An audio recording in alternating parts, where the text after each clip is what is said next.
श्री राम दोस्तों, इसमें दो राय ही नहीं है कि राम मंदिर निर्माण के बाद अयोध्या पूरी दुनिया में हिंदुओं की सबसे पवित्र जगह बन गई है। भारत से लेकर अमेरिका तक और अफ्रीका से लेकर फिजी तक दुनिया भर में रहने वाला हर हिंदू एक बार अयोध्या आकर प्रभु श्री राम के दर्शन जरूर करना चाहता है। लोगों की श्रद्धा का तो ये आलम है कि 22 जनवरी को अयोध्या में बाहरी गाड़ियों के आने की मनाही थी, तो लोग 100 किलोमीटर दूर से ही अयोध्या के लिए पैदल निकल पड़े। 22 जनवरी की रात अयोध्या धाम पहुंचे तो पता लगा कि सारे होटल बुक हैं। मगर प्रभु को लेकर आस्था ऐसी थी कि सारी रात लोगों ने ठंड में जागकर सड़क पर ही गुजार दी और फिर 23 जनवरी को दर्शन करने के लिए सुबह 5 बजे से लाइनों में लग गए। और ये किसी एक या दो लोगों की नहीं बल्कि हजारों लोगों की कहानी है। लोगों की यही आस्था, भगवान राम को लेकर उनका यही प्रेम बताने के लिए काफी है कि आने वाले दिनों में अयोध्या में भक्तों का सैलाब उमड़ने वाला है। एक अनुमान के मुताबिक अयोध्या में हर रोज 5 से 10 लाख लोग दर्शन करने आ सकते हैं। मतलब एक साल के अंदर 20 करोड़ श्रद्धालु रामलला के दर्शन करने अयोध्या आएंगे। अब इन करोड़ों श्रद्धालुओं को ठहरने के लिए सैकड़ों होटल चाहिए होंगे। इन्हें एक जगह से दूसरी जगह जाने के लिए टैक्सियां चाहिए होंगी। यहां आने वाला हर श्रद्धालु अगर 10,000 रुपए भी खर्च करे तो एक साल में सिर्फ अयोध्या में होने वाली कमाई दुनिया की कई देशों की पूरी जीडीपी से भी ज्यादा हो जाएगी। अकेले अयोध्या ही नहीं, अयोध्या से 100 किलोमीटर दूर तक रहने वाले हर किसान, दुकानदार, व्यापारी की लाइफ हमेशा हमेशा के लिए बदल जाएगी। बिजनेस एक्सपर्ट्स का मानना है कि अकेले श्री राम जी का मंदिर ही यूपी को कुछ सालों में $1 ट्रिलियन की इकोनॉमी बनाने में बड़ा रोल निभा सकता है। अकेले राम मंदिर इतने लोगों को रोजगार दे देगा जितना सैकड़ों हजारों फैक्ट्रियां भी मिलकर नहीं दे सकती। तो कैसे प्रभु श्री राम का एक मंदिर अयोध्या की, या यूं कहूं कि उत्तर प्रदेश की, या यूं कहूं कि पूरे भारत के रिलीजियस टूरिज्म की तकदीर बदलने वाला है? आइए आज इस वीडियो में उसी पर बात करेंगे। यकीन मानिए दोस्तों, जो आंकड़ा मैं आपको बताने वाला हूं वो आपके होश उड़ाकर रख देगा। और कोई भी आज के बाद अगर आपसे ये पूछे कि मंदिर बनाने से क्या मिलेगा, तो ये वीडियो भेजकर आप उसका मुंह बंद कर सकते हैं। ठीक है, तो आइए ऐसे लोगों का मुंह बंद करने की कार्यवाही शुरू करते हैं। वीडियो पसंद आए तो प्लीज इसे दबाकर शेयर करना, अपने दोस्तों, यारों, रिश्तेदारों तक पहुंचाना और कमेंट सेक्शन में जाकर एक बार जरूर लिखना।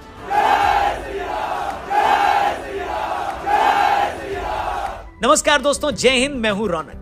22 जनवरी को अयोध्या में प्रभु श्री राम के भव्य मंदिर की प्राण प्रतिष्ठा हुई तो बहुत से जलनखोर लोग ये सवाल करने लगे कि मंदिर तो बन गया, अब क्या करें? इससे किसी को रोजगार मिलेगा क्या? इससे अच्छा तो इतने पैसे में अस्पताल बना देते, ये कर लेते, वो कर लेते।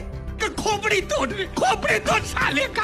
कुल मिलाकर ऐसे जलनखोरों का यही कहना था कि मंदिर बनाने से क्या होगा, ये बनाना तो पैसे की बर्बादी है और इससे कुछ होने वाला है नहीं। तो भैया एक बात मैं बता दूं, ऐसे लोगों के पृष्ठ भाग में जो असहनीय पीड़ा हो रही है ना, जो दर्द हो रहा है, जो पेन हो रहा है उनके बैक साइड में, उसको अगर मैं छोड़ भी दूं तो भी ये जानना बहुत जरूरी है कि आखिर राम मंदिर से मिलेगा क्या। इसे एक लाइन में यूं समझ लीजिए कि जो अयोध्यावासी आज से पहले साल भर में जितना नहीं कमाते थे उससे कई गुना ज्यादा पैसा वो अगले 1-2 महीने में ही कमा डालेंगे। लेकिन कैसे, इसके ऊपर आगे वीडियो में डिटेल में बात करेंगे और उस पर अपनी राय भी रखेंगे। वैसे राय से याद आया, आपके पास भी अपनी ओपिनियन या राय है तो उसे देकर आप ढेरों पैसे जीत सकते हो प्रोबो ऐप पर। ऐप कैसे डाउनलोड करोगे? डिस्क्रिप्शन में मैंने लिंक दिया है, उस पर क्लिक करके प्रोबो ऐप को डाउनलोड करो। कई सारे सवाल हैं, सिर्फ हाँ या ना में आपको अपनी ओपिनियन देनी है। जैसे फॉर एग्जाम्पल, कल से टेस्ट क्रिकेट शुरू हो रहा है, इंडिया वर्सेस इंग्लैंड। क्या लगता है, इंडिया इंग्लैंड को हराएगी पहले टेस्ट मैच में, या फिर रोहित शर्मा 25 से ज्यादा रन बनाएंगे पहले टेस्ट में? जो भी आपका जवाब हो, हाँ या ना, अपनी ओपिनियन आप प्रोबो पर दीजिए, क्वांटिटी बढ़ाकर इन्वेस्ट कीजिए, ढेर सारे पैसे जीते और आसानी से उसको विड्रॉ करिए। लेकिन सबसे पहले आपको इस ऐप को डाउनलोड करना पड़ेगा। नाम है प्रोबो, डिस्क्रिप्शन में लिंक है, जल्दी से करो। वीडियो में आगे बढ़ते हैं। तो आइए अब आपको डिटेल में ये बताते हैं कि कैसे अयोध्या में भव्य राम मंदिर बनने से लाखों करोड़ों लोगों की लाइफ बदल जाएगी। और दूसरे शब्दों में यूं कहूं तो धार्मिक ही नहीं, भगवान श्री राम जल्द ही देश के सबसे बड़े बिजनेस ब्रांड भी बनने वाले हैं। मतलब सिर्फ भगवान राम से जुड़ी चीजों का कारोबार इतना हो जाएगा जितना शायद ही इस देश में किसी और चीज का हो। दोस्तों, इस वक्त देश में 200-250 शहर ऐसे हैं जो पूरी तरह उस शहर में मौजूद एक बड़े मंदिर की वजह से चलते हैं। नेशनल सैंपल सर्वे ऑर्गेनाइजेशन यानी NSSO के मुताबिक भारत में धर्म से जुड़ी अर्थव्यवस्था तकरीबन 3 लाख करोड़ की है। देश की कुल जीडीपी में इसका योगदान 2.25% के आसपास है। देश के कुछ सबसे बड़े मंदिरों की बात करें तो अकेले तिरुपति बालाजी मंदिर की सालाना आय 3000 करोड़ रुपए है। शिरडी मंदिर की सालाना आय 500 करोड़ है। और तो और हर साल होने वाली कांवड़ यात्रा का कारोबार भी 250 करोड़ के आसपास का है। अब हम अयोध्या पर आते हैं। अयोध्या धाम में भगवान राम का मंदिर बनना पिछले 500 सालों की सबसे बड़ी घटना है। भारत में उत्तर से लेकर दक्षिण और पूर्व से लेकर पश्चिम तक शायद ही देश का कोई कोना ऐसा हो जहां भगवान श्री राम पूजे न जाते हों। यही वजह है कि मंदिर की प्राण प्रतिष्ठा के बाद पूरी दुनिया से हिंदू श्रद्धालु यहां आने के लिए बेकरार हुए बैठे। जय श्री राम। जय श्री राम। एक ग्लोबल ब्रोकरेज फर्म के मुताबिक हर साल कम से कम 5 करोड़ श्रद्धालु अयोध्या आएंगे। कुछ एजेंसीज का तो मानना है कि यह फिगर 10 करोड़ तक जा सकता है। इससे उत्तर प्रदेश को हर साल 25 से 30 हजार करोड़ की आमदनी होगी। मतलब अयोध्या के मेकओवर पर खर्च हुए 80 हजार करोड़ रुपए तो ऐसा लग रहा है सिर्फ 3 साल में ही पूरे हो जाएंगे। इस तरह राम मंदिर बनने के साथ ही अयोध्या में hotels, airlines, hospitality, FMCG, travel, cement समेत तमाम ऐसे सेक्टर्स हैं जिनको बम्पर फायदा होने वाला है। हालत यह कि 2020 में अयोध्या पर सुप्रीम कोर्ट का फैसला आने के बाद से अब तक प्रॉपर्टी के प्राइस 4 गुना से 20 गुना तक बढ़ चुके हैं। ताज ग्रुप यहां 2 5 स्टार होटल का कंस्ट्रक्शन शुरू कर चुका है। हयात और ओबरॉय भी यहां पर 5 स्टार होटल ला रहे हैं। इस वक्त अयोध्या में कुछ ही होटल है। अभी यहां 75 नए होटल पाइपलाइन में। ओयो ग्रुप भी यहां 1000 होटल रूम्स और जोड़ने की कोशिश कर रहा है। अब भैया जो लोग ये पूछ रहे थे कि राम मंदिर से क्या फायदा होगा, उनकी जानकारी के लिए बता दें कि अगर किसी शहर में एक नॉर्मल सा 2 स्टार होटल 20 कमरों वाला भी खुलता है तो वहां शेफ से लेकर मैनेजर, हाउसकीपिंग और बाकी स्टाफ को मिलाकर 20, 30, 40 से 50 लोगों तक का स्टाफ चाहिए होता है। मैं यहां छोटे से छोटे होटल की बात कर रहा हूं बॉस। अब इन होटलों में काम करने के लिए सारा स्टाफ दूसरे शहरों से तो आएगा नहीं। हो सकता है कोई सीनियर मैनेजर आ जाए या कोई शेफ आ जाए, मगर बाकी लोग तो लोकल ही रखने ना पड़ेंगे। हेलो, इस तरह सीधे सीधे एक होटल में 20, 30 से 40 लोगों को रोजगार मिल सकता है। 40 लोगों को रोजगार देने का मतलब है इतने ही परिवारों का पेट भरा जाएगा। अब आने वाले 2 सालों में अयोध्या में और उसके आसपास ऐसे 500 होटल भी खुलते हैं तो आप अंदाजा लगाइए कि अकेले हॉस्पिटैलिटी इंडस्ट्री से कितने लोगों को एम्प्लॉयमेंट मिलने वाला है। बताइए। इतना ही नहीं, यूपी सरकार ने तो होम स्टे योजना चलाकर आम लोगों को ही यह ऑफर दे दिया है कि वो अपने घर को होम स्टे में तब्दील करके अपने घर से ही कमाई कर सकते हैं।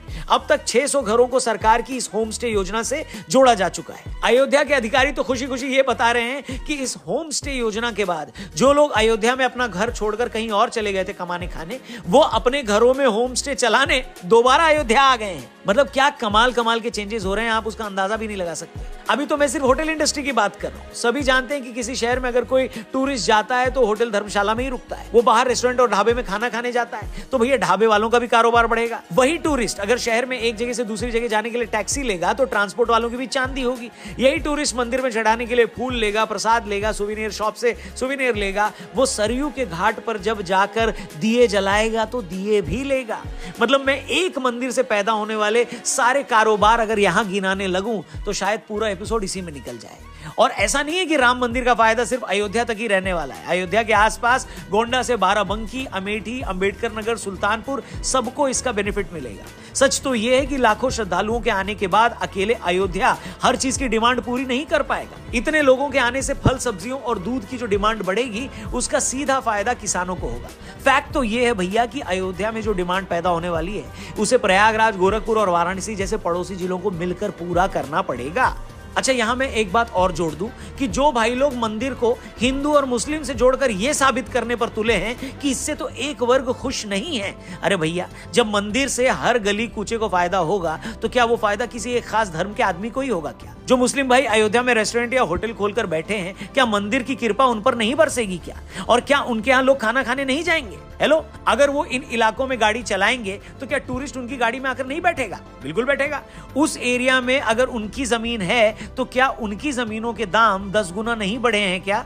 बिल्कुल बढ़े हैं, और ये बात वो भी समझते हैं। तो दोस्तों, एंड में हर चीज तो धंधे पर ही टिकी है ना। बताइए, अगर मंदिर बनने से किसी को रोजगार मिल रहा है, उसका धंधा बढ़ रहा है, तो इससे खुश होगा कि नहीं होगा? एंड में सबको काम करके अपने परिवार को ही तो खुश करना है, और परिवार की खुशी से बढ़कर दुनिया में और क्या है, बताइए। और मैं ये भी कहना चाहूंगा कि अयोध्या अगर आज चमक रही है तो इसमें एक बड़ा क्रेडिट स्टेट गवर्नमेंट को भी जाता है। अदालत के फैसले से 3 साल पहले ही योगी आदित्यनाथ जी ने मुख्यमंत्री बनते ही पहला काम तो यह किया कि उन्होंने अयोध्या को म्युनिसिपल कॉर्पोरेशन में बदल दिया, जिससे उसका बजट बढ़ा, उसकी ताकत बढ़ी, और उसी वक्त से शहर को चमकाने का काम धीरे धीरे शुरू हुआ। और जब फैसला आया तो सरकारों ने अयोध्या पर अपना खजाना खोल दिया। अयोध्या में राम मंदिर से 7 किलोमीटर दूर 14 बीघा जमीन पर 219 करोड़ रुपए लगाकर नया बस अड्डा बनाया गया है। मंदिर से बस कुछ ही दूरी पर 250 करोड़ रुपए लगाकर रेलवे स्टेशन को अपग्रेड किया गया है और 1450 करोड़ रुपए लगाकर नए एयरपोर्ट का पहला फेज का काम पूरा कर लिया गया है। एयरपोर्ट के पहले फेज का काम पूरा होने के बाद हर साल 10 लाख लोगों के यहां लैंड करने का अनुमान है और जब एयरपोर्ट कंप्लीट हो जाएगा तो हर साल यहां 60 लाख लोग आ सकेंगे। यहां तक कि नए रेलवे स्टेशन को भी अपग्रेड करके इस लायक बनाया गया है कि वहां डेली 60,000 से ज्यादा लोग आ सकते हैं। आपको यह भी बता दें कि एयरपोर्ट बनने के साथ ही हर दिन एयरलाइन कंपनियां अलग अलग शहरों से अयोध्या के लिए अपनी फ्लाइट शुरू कर चुकी हैं। इंडिगो ने दिल्ली, अहमदाबाद और मुंबई से अयोध्या के लिए डायरेक्ट फ्लाइट शुरू कर दी है। एयर इंडिया ने बेंगलुरु, कोलकाता और दिल्ली से डायरेक्ट फ्लाइट का ऐलान किया है और शुरू भी हो गई है। स्पाइस जेट और अकाशा एयर ने भी कई सिटी से अयोध्या के लिए डायरेक्ट फ्लाइट का ऐलान किया है। इसके अलावा IRCTC ने अयोध्या के लिए टूर पैकेज का ऐलान भी किया है। ट्रैवल कंपनियों का कहना है कि भारत ही नहीं, साउथ अफ्रीका, अमेरिका, इंग्लैंड और फिजी तक से लोग अयोध्या आकर दर्शन करना चाहते हैं। यहां तक कि लोग इसके लिए कितना भी पैसा खर्च करने को तैयार हैं। कंपनियों का कहना है कि हमारे पास इतनी बुकिंग्स आ रही हैं कि हमारे लिए इसे मैनेज करना मुश्किल हो रहा है। अयोध्या को लेकर लोगों का क्रेज इतना है कि प्राण प्रतिष्ठा की तारीख नजदीक आते ही गूगल पर अयोध्या को लेकर जो सर्च है वो 586% तक बढ़ गई। दोस्तों, फोर्ब्स की एक रिपोर्ट के मुताबिक 8% की एनुअल ग्रोथ के हिसाब से 2033 तक भारत में टूरिज्म का कुल कारोबार 443 अरब डॉलर का हो जाएगा। इन्हीं फोर्ब्स ने 2022 में भारत को दुनिया का 7वां सबसे खूबसूरत देश बताया था। भारत में कुल 42 यूनेस्को वर्ल्ड हेरिटेज साइट्स हैं। इस लिहाज से भी भारत दुनिया में 6ठे नंबर पर है। इतनी वर्ल्ड हेरिटेज साइट्स और किसी देश में नहीं है। और अब तो राम मंदिर की प्राण प्रतिष्ठा भी हो गई है। इसके बाद सिर्फ इस मंदिर को देखने अयोध्या और भारत आने वालों का जो नंबर होगा ना भाई साहब, उसे आप सिर्फ इमेजिन ही कर सकते हैं। क्या समझे? आप सोचिए, अदालती फैसलों के महज 3 साल में अयोध्या में जमीन की कीमतें 10 से 20 गुना तक बढ़ गई। अभी तो राम मंदिर का पूरा कॉम्प्लेक्स बनना बाकी है। 2025 तक पूरा मंदिर कॉम्प्लेक्स बनकर तैयार हो जाएगा। इस बीच सैकड़ों नए होटल भी खड़े हो जाएंगे। इन सब के चलते अयोध्या और उसके आसपास 200 किलोमीटर तक जो डेवलपमेंट होगा उसके बारे में हम और आप सोच भी नहीं सकते। और इन सब के बावजूद कुछ लोग ये पूछते हैं कि मंदिर से मिलेगा क्या? अरे चचा, अरे ओ डैश वाले चचा, मंदिर से हम भक्तों को खुशी और प्रभु राम का आशीर्वाद तो मिलेगा ही, साथ ही मंदिर से इतने लोगों को रोजगार भी मिलेगा जितना कोई बड़े से बड़ा कारोबार भी नहीं दे पाए। इसीलिए मैंने शुरू में कहा है कि प्रभु राम भारत के सबसे बड़े धार्मिक ब्रांड ही नहीं, सबसे बड़े बिजनेस ब्रांड भी बन गए। बाकी तो जैसा मैंने पिछले वीडियो में कहा था कि भगवान श्री राम के मंदिर का न बनना इस देश की आत्मा पर बहुत बड़ा बोझ था। प्रभु श्री राम की संतान होने के नाते ये एक ऐसा अधूरा फर्ज था जो हमें सालों पहले पूरा कर देना चाहिए था और आज सैकड़ों सालों बाद आत्मा से वो बोझ दूर हुआ है, वो फर्ज पूरा हुआ है, तो इस देश की किस्मत भी जरूर मुस्कुराएगी। भगवान तो आए ही हैं, उनके साथ लक्ष्मी जी भी आएंगी। मेरी यही प्रार्थना है कि भगवान श्री राम के मंदिर के इस प्रताप से इतने लोगों का पेट भरे, इतने लोगों को रोजगार मिले, इतने लोगों के बच्चों को खुशियां मिलें कि वो कभी खत्म ही ना हो। आखिर उस इंसान से ज्यादा खुशनसीब और कोई नहीं हो सकता जिसे इस बात की तसल्ली है कि वो अपने पैसों से अपने परिवार वालों को खुशियां दे पा रहा है। बाकी हो ही वही जो राम रची राखा। प्रभु श्री राम के चरणों में हम सब की तरफ से सादर नमन और वंदन। उम्मीद करते हैं कि राम मंदिर से जुड़ा हमारा ये वीडियो भी आपको पसंद आया होगा। अच्छी लगी हो ये वीडियो तो प्लीज इसे और भी लोगों तक पहुंचाइए, शेयर करिए और उन सब तक तो जरूर पहुंचाइए जो ये आपसे सवाल पूछते थे कि राम मंदिर बनने से फायदा क्या होगा, क्या किसी को रोजगार मिलेगा, अरे वहां अस्पताल बना दो, स्कूल बना दो। उन तक ये वीडियो पहुंचा दो, ये आपकी जिम्मेदारी है कि नहीं। बाकी हमारे चैनल को भी जरूर सब्सक्राइब करना, फेसबुक पे देख रहे हो तो हमारे पेज को जरूर लाइक करना, इंस्टाग्राम पे भी राम राम जरूर बोलना और अपना ओपिनियन देकर अगर पैसे कमाना चाहते हो तो प्रोबो ऐप जरूर डाउनलोड करना। डिस्क्रिप्शन में इस ऐप का लिंक दिया है, उस पर क्लिक करके प्रोबो ऐप को डाउनलोड करोगे तो 25 रुपए का वेलकम बोनस भी मिलेगा और तमाम टॉपिक्स मिलेंगे जहां पर आप हाँ या ना में ओपिनियन देकर ढेर सारे पैसे पा सकते हैं। आज के वीडियो में फिलहाल इतना ही। अपना ख्याल रखिए। Thank you for watching. जय हिंद, जय श्री राम। कमेंट सेक्शन में जरूर लिखना। मिलते हैं जल्दी।